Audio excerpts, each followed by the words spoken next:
Well, hello.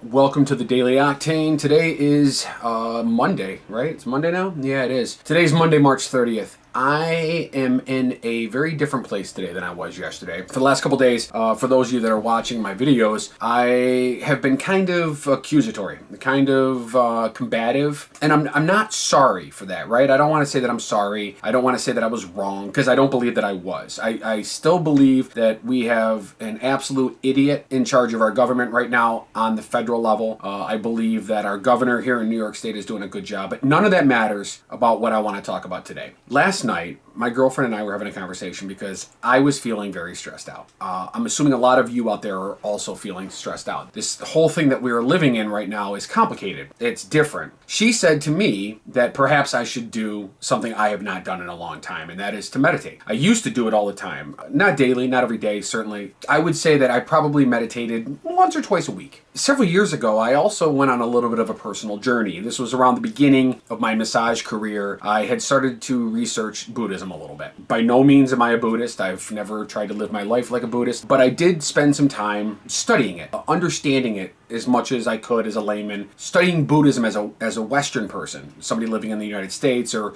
even in the UK or Spain or France. It's very different than people that live in an Eastern community. We look at death, we look at belongings, we look at intoxication, we look at relationships in a very different way than where that philosophy or religion, if you want to refer to it as that, life is different in that part of the world. In the average Buddhist family, they look at relationships, life, and trauma very differently than we do here. So what she said to me last night was that maybe I need to return to that. Maybe that's where I'm going to find peace. Maybe that's where I'm going to find a way to compartmentalize what's going on and better deal with this new life for me. Because I own a business that's not functioning right now. I had employees that I had to lay off. I had an income that is pretty much gone at this point. And that's hard to deal with. And it got me thinking. I woke up this morning and I did just that. I actually, I downloaded the Calm app and I gave it a try this morning. And wow, just right off the bat, it's pretty easy to use. And I think it's helped immensely. So I did a quick meditation this morning. And it got me thinking. And I went into Facebook and I was looking at posts today from people that I knew, my friends. And I noticed some. And before I get into that something, a little bit of framing for those of you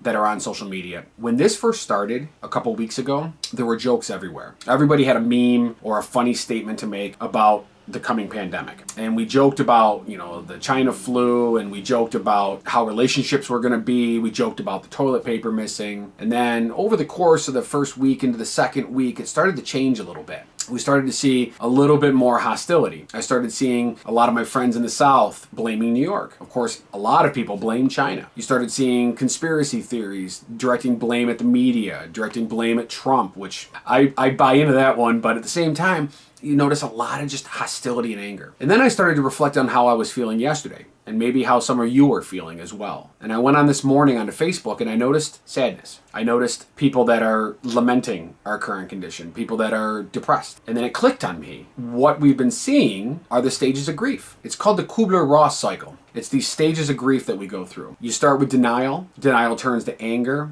Anger turns to depression. And then after depression, we get bargaining, and then it ends with acceptance. I'm wondering what this bargaining phase is going to look like. I'm concerned that the bargaining phase is going to be people out there saying, I'm going to take risks. It's not worth this. I will go back to work if it means that I can get rid of this sensation that I'm feeling right now. I'm worried that before we reach that stage of acceptance that's going to make this better, that people are going to make really bad mistakes. I was married for a number of years. Back in 2018 in the summer, so almost 2 years ago now, my divorce started. I spoke to my therapist, I spoke to friends, I spoke to people that had been through ugly divorces before. I often heard about this new normal, that you have to give it time to find your new normal. I had people tell me that what was going on in my life was like a bomb had gone off and you had to pick the pieces back up and come back together. And the other thing that I heard is, it was a profound statement that somebody said to me one time, and I forgot exactly who it even was, but it was this idea of, it's not that you're missing the person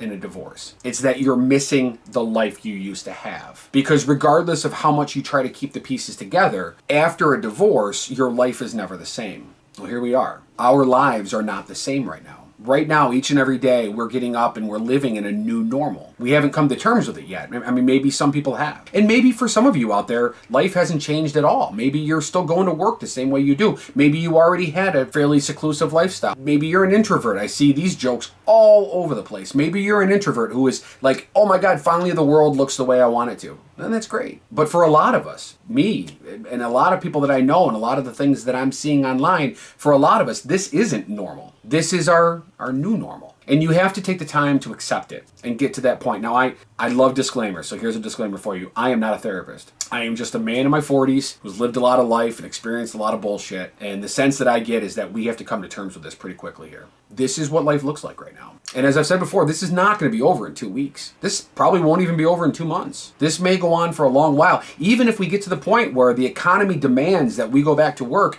this still may not be anywhere near what we had before. The idea of physical closeness with your fellow man, that may be gone. Movie theaters may be gone for a while. Public swimming pools may be gone. Beaches may stay closed. I'm a huge, huge fan of Disney World. Disney World may not be able to open for a long while. Meaning that regardless of how fast we get back to work and get our economy churning again, regardless of that, it may be a long, long time, if ever, before life gets back to normal. And any time in life where we have adversity, each of us individually or together as a group, we have to find a way to find happiness, to find balance, and to find peace. A lot of you that are going to see this video are friends of mine. If you are struggling right now, if you are afraid or you're confused or you have questions or you just want to vent about how frustrating this all is, reach out to me. You can find me on Facebook if that's where you found this video. You can find me through comments on my YouTube channel if you found it there. You can message me, email me through my website if you found me there. I'm happy to have a conversation. I'm happy to talk. These other videos that I've posted recently, I'm blasting our president, and I believe rightfully so. And I'm blasting my hypocritical and racist friends, rightfully so. But in reality, man, we are all in this together.